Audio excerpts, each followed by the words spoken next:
Welcome back to Radical and Relevant, where we're exploring the genius of the gospel.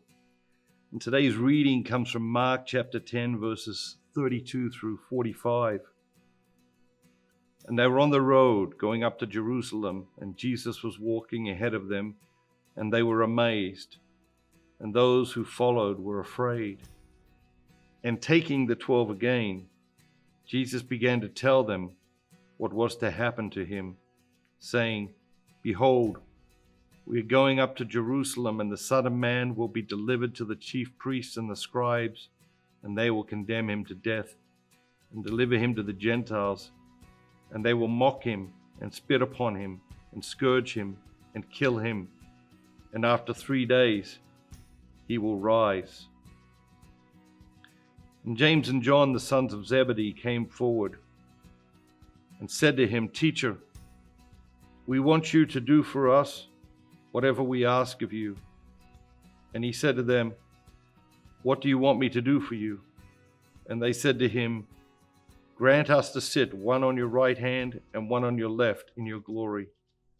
But Jesus said to them, "You do not know what you are asking.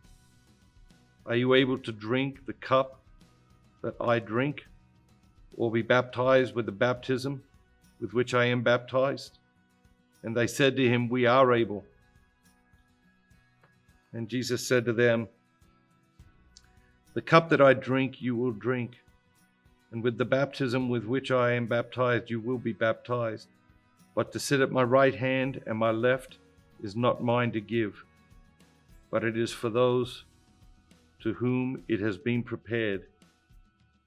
And when the 10 heard it, they became indignant at James and John.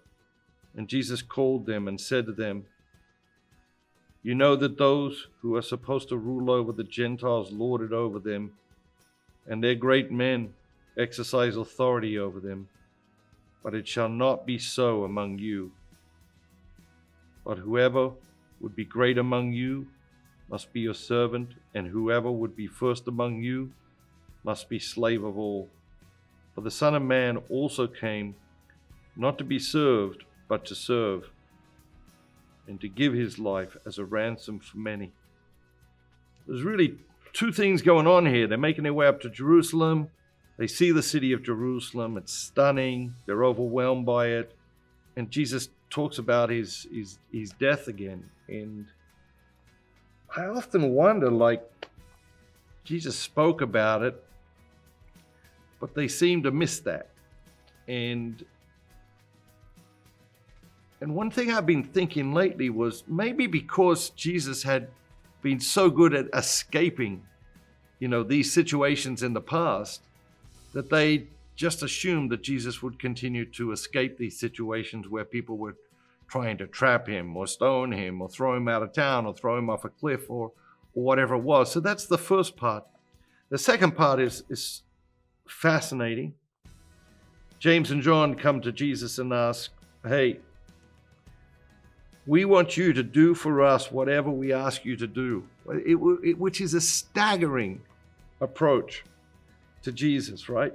But we do the same, I'm sure, in our prayers at different times in our lives. We come to God and say, "God, we want you to do whatever we ask you to do." And Jesus says, "Well, okay, what is it that you want?" And what they're asking for again is staggering. And then the disciples catch wind of this. Okay, and they become indignant.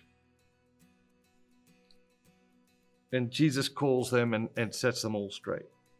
He says, "Hey guys, this thing, my kingdom, isn't set up like any other kingdom you've ever known.